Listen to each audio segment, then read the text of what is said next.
All right, I have a confession to make. I am one of these managers who didn't do a good job at giving positive feedback. Now, this might come to surprise you, but 37% of managers who were surveyed, and it was over 7,000 respondents, but 37% of them said that they do not give feedback, positive feedback. They feel uncomfortable. So what gives?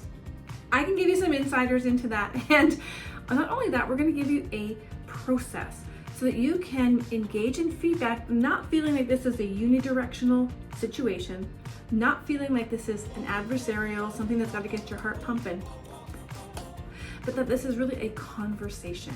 So stay tuned for that. My name is Tammy, and this is the Communication Skills for Workplace channel. Thank you for joining me here. Make sure you hit the subscribe button, the bell button, the like button, all of the buttons, so that we stay connected and you get content as it's released. Now, my whole focus is to help you master courageous conversations, and that can be a slew of different types of conversations. And in today's video, we're talking about feedback. Now, feedback is one of those things that just gets people's hearts pumping. And I think if we were to figure out where the root of this comes from, it comes from those societal myths that if you have nothing nice to say, don't say anything at all. And we've paired that with feedback as being not nice. Scratch that record. We're going to put a new tune to this song. Now, if I'm being completely honest, I was one of those leaders who thought they were doing a good job at giving positive feedback, but I was not.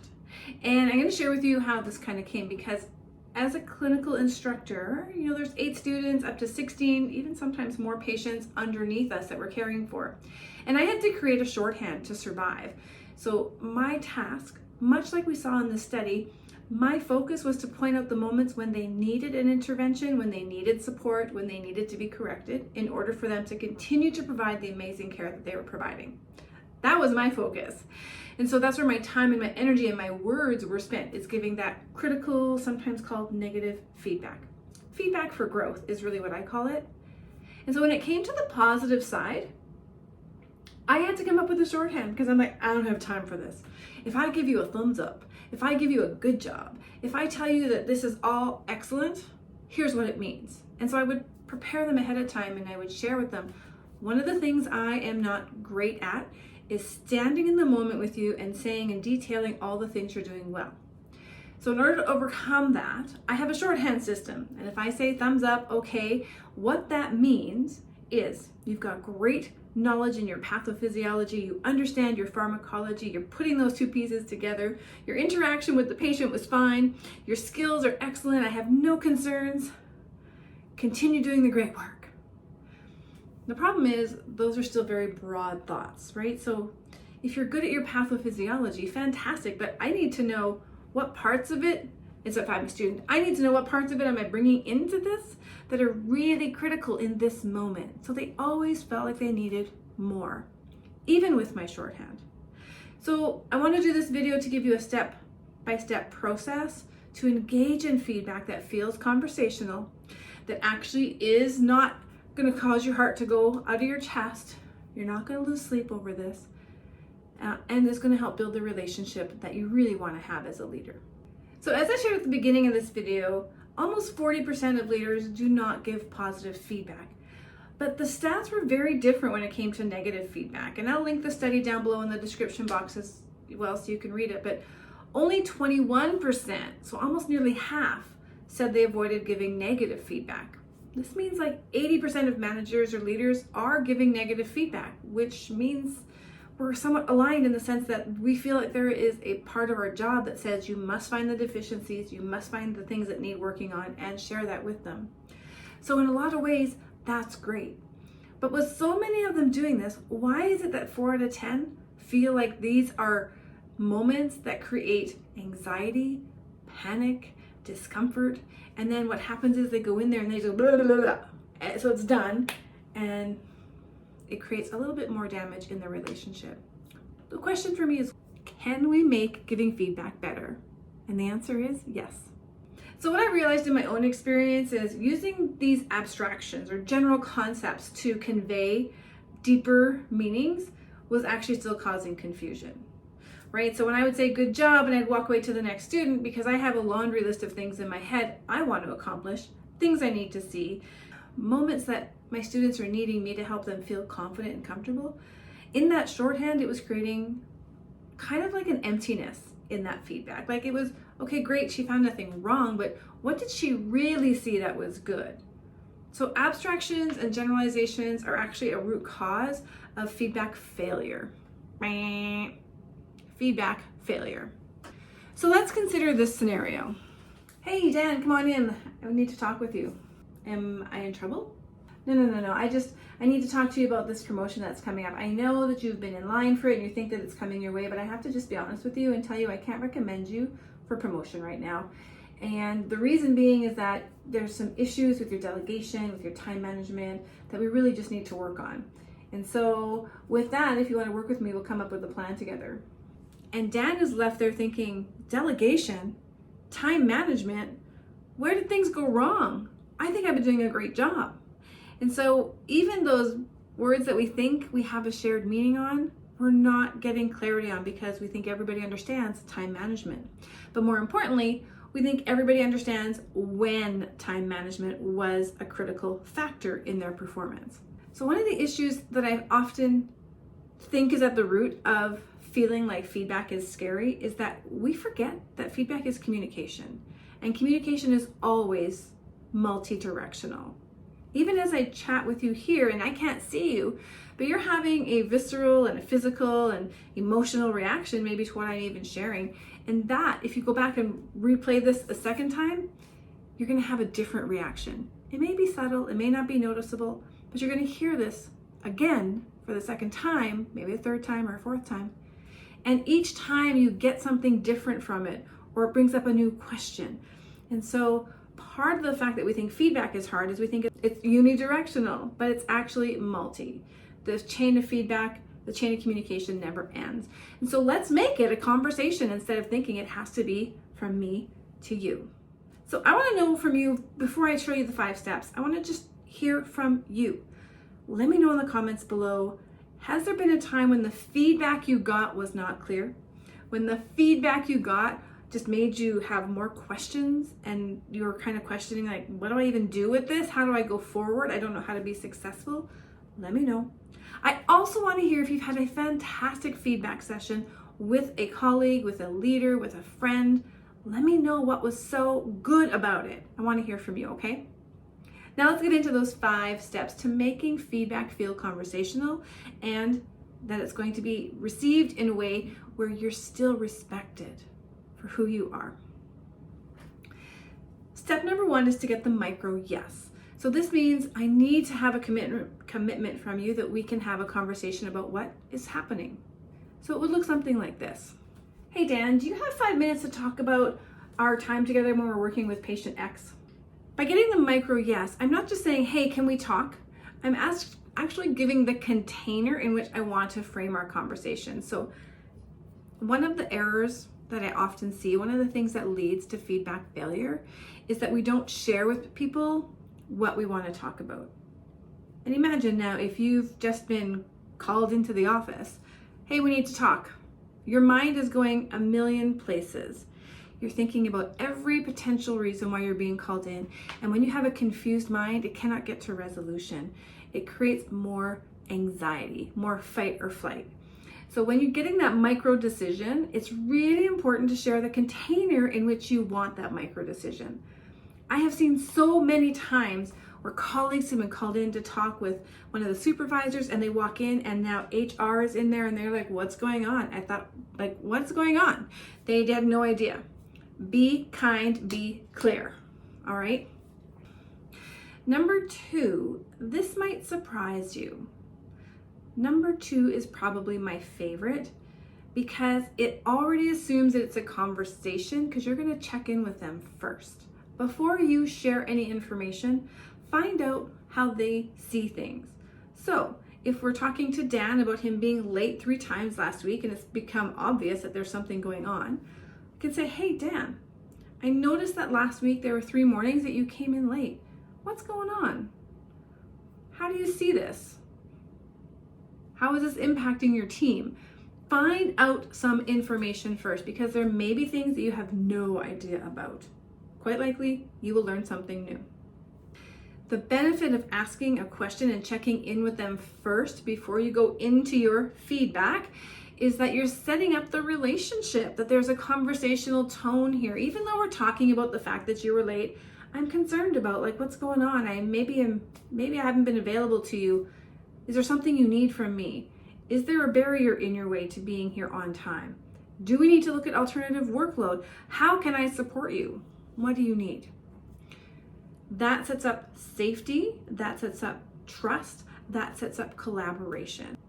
So now that we have some understanding of what they're seeing and what they're experiencing, we go into step number 3. Step number 3 is to share specifics in a concise manner. We don't beat around the bush. We don't talk about things that aren't related because we set the container up at the beginning. We want to stay focused on our container. We want to share and talk only about time appreciation if that's what it is, time management if that's what it is, although I don't think you can manage time. I think you can maximize what you do in time. That's a conversation for another day. I know those are popular words in the workplace, but stay in the container in which you brought this conversation in unless you need to bring in something else, but be open about that. So what would that look like? Now that you and Dan have had a conversation, Dan sat down and goes, yeah, I've been really struggling with mornings lately and I don't actually really know what's going on, and I kind of hope nobody would notice, but since we're here talking about it, I obviously haven't done a good job. That gives you some insight and you can be very empathetic to that. We've all had times where it's been hard to get up. We've all felt like it's just not energizing to come to work, and we can empathize and connect there.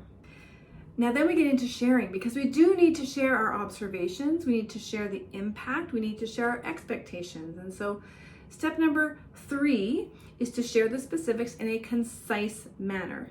Stay in the container, don't drift out unless it's absolutely critical to the conversation.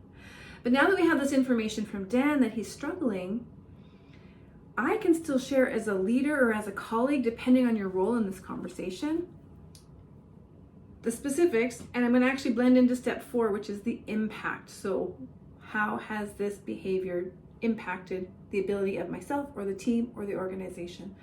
So it might look something like this. First, I'm going to thank him for sharing. Well, thank you, Dan, for sharing that information. I had no idea that this has been a bit of a struggle for you. I'm going to share how I'm seeing things and what we need to get to collectively. And then after that, I'd like it if we could maybe talk about how we can get you there. So when you come in late in the morning, and I've noticed it's been about 45 minutes after you're supposed to be here, the impact to me is I feel like I can't trust you as much to be here. And now that I have that information, I understand a bit more. And I want to make sure we get back to that trust. And on a bigger scale, the impact is that your team has actually been feeling that burden and they've been coming and talking to me. So there might be a bit of trust broken there. I'm not sure if that's the word they would use. And I just wanted to share that with you because this is becoming maybe a bigger issue than it needs to be. So I'm hoping that you and I can work together to solve this.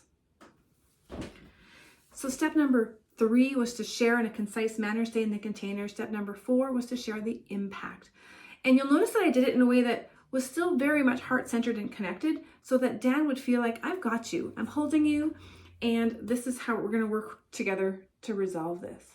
Now, your next steps will depend on what that conversation falls, how that conversation falls. You may need to have them sign an agreement that they will be on time. There are no exceptions. If that's a hard line, that's a hard line. If it's not a hard line, you might be able to flex with them and you collaborate to find that resolution.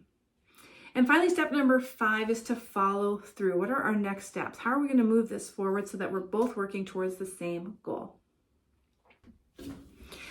So now let's role play the scenario with Dan again, utilizing these 5 steps regarding that promotion. I think it would be important to see this. So let's start. Hey Dan, come on in. Hey, yeah, I heard you wanted to talk to me. Am I in trouble?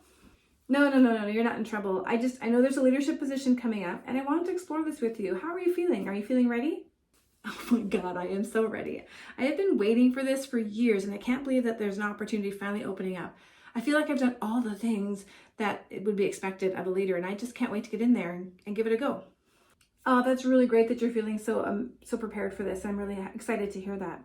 Now, when we look at this new position, one of the key things there is about deadlines. I'm wondering if you can just share with me a little bit about how you've been managing deadlines up till now. Oh yeah, okay, so I know I had a hard time with the DBO project. We've talked about that in the past, but I think I've done a really good job on everything else. Yeah, that DBO project was definitely a critical mission, and as you shared, we did talk about this before, and one of my concerns is that these behaviors, we haven't had enough time to really have you implement the changes to see if we're going to be able to meet those tight deadlines under new circumstances.